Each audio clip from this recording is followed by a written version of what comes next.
자, 바로 이종복 전문가의 의견도 들어보도록 하겠습니다. 네. 섹터별 실전 대응과 관련한 팁을 말씀해 주셨는데요. 자세히 들어보겠습니다. 예, 간략하게. 제가 또 준비는 역시 좀 했지만은 여러분들한테 간략하게만 한번 얘기해 드려볼게요. 이게 주식시장인데 제가 아까 얘기했던 거에 부연으로 우리나라 주식시장은 이거를 처음으로 넘어간 거예요, 여러분. 1년 6개월이라고 제가 막 얘기를 하는데 그냥 지난 작년 6월 달부터 보시면 돼요. 6월 달, 그 다음에 8월 달부터 깨져서 내려왔던 이 추세를 넘어갔다라는 게 그것도 CPI와 함께 넘어갔지 않습니까?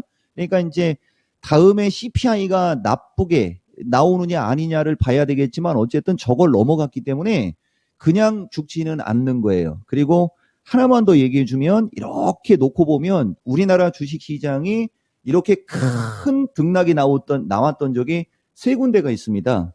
지금은 금융위기 때는 아니고요. 여기서도 지금 보시면 어마무시하게 빠지고 이 60일을 돌리면서 바닥을 다지고 날아갔죠.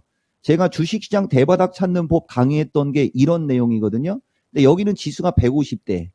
근데 지금은 금리가 5%, 환율이 1330원. 외국인들이 그동안 주식을 엄청나게 많이 팔았고 최근에 장이 올라갈 때 그렇게 많이 사지는 않았어요. 그러니까 여기는 아닌 거예요. 그럼 어디겠어요? 여기쯤. 코로나 때도 아니고 여기 코로나 때는 어마무시한 유동성으로 급등시켰고 지금은 유동성을 회수하니까 이렇게 급등하는 장은 나올 수가 없고 그럼 여기와 같다라고 보시면 되는 거죠.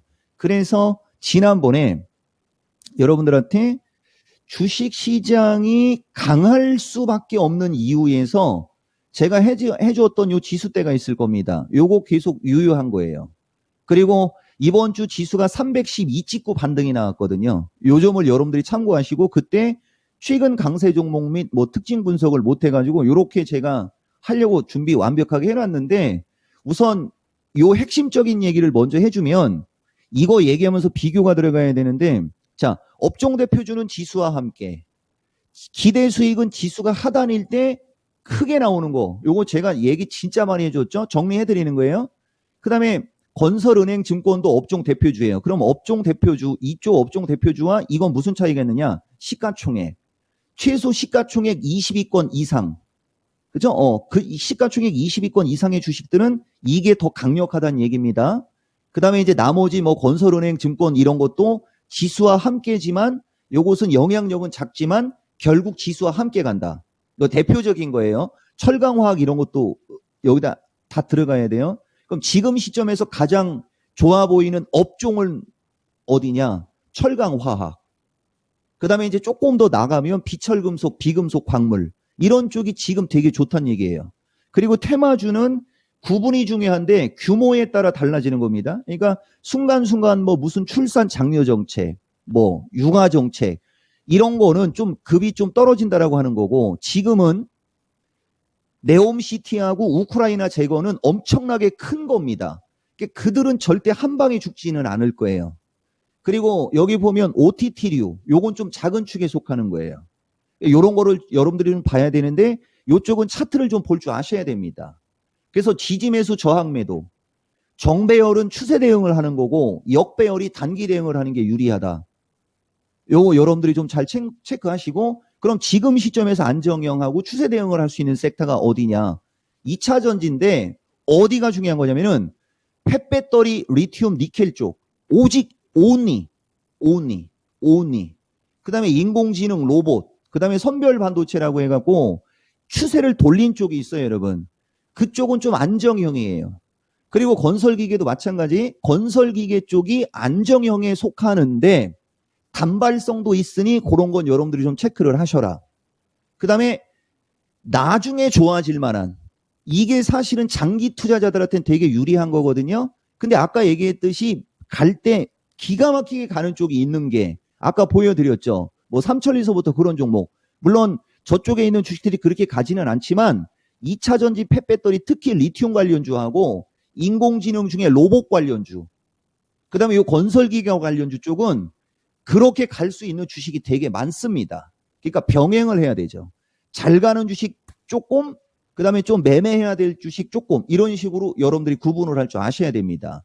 그리고 나중에 좋아질 만한 섹터가 반도체 소재 및 재료, 비메모리 시스템 반도체, 뭐 자율주행, 메타버스, 제약 무지하게 많죠. 여러분. 그 다음에 메타버스 쪽은 이미 시작된 종목이 많습니다. 그리고 이 흐름을 여기서 기회비용을 놓치면 너무 아깝지 않습니까? 1년 이상 저렇게 죽었는데요. 그래서 지금 시간이 허락하지 않으니까 한 1분만 제가 요거를 보여드릴게요. 반드시 마이 갓 여러분 이거 화면이 저는 뭐 경력이 있으니까 제가 곧바로 수정할 수 있습니다. 보다 보면 자, 이 삼성전자거든요. 이 종합하고 삼성전자를 보시면 기조가 같아요, 여러분. 그리고 반드시 종합이 이렇게 저점이 나왔을 때가 삼성전자 보시면 탄력이 세게 붙죠. 어떤 주식이든 마찬가지입니다. 포스코홀딩스는 보시면은 요런 데가 역행했지만 결국은 같은 기조로 가죠.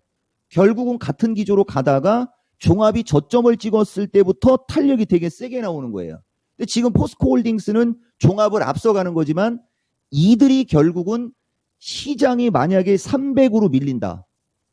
그죠? 종합으로 얘기하면 2300 쪽으로 밀린다. 그러면 포철도 나중에는 밀리게 되는 거예요. 만약에 포철이 30만 원대로 간다. 그럼 시장은 2500을 넘어가는 거고 시장과 함께 LG에너지까지 한번 얘기 드려볼게요. LG에너지도 보시면 결정적인 순간에는 지금은 시장을 앞서가죠. 근데 바닥이 나온 시점은 주식시장 바닥과 같죠. 바닥은 주식시장 바닥과 같아지는 겁니다. 그래서 업종 대표주들은 주식시장이 저점에 있거나 바닥에 있을 때 사면 큰 돈이 되는 거예요. 그리고 그 다음부터는 자기네들이 갈 길을 가는 거고 시장을 앞서가는 게 있고 시장에 뒤처지는 게 있고 이렇게 되는 거죠. 뭐 자세한 설명은 또 뭐 방송 많이 하니까 중간중간에 제가 여러분들한테 뭐 코멘트 드리도록 하겠습니다.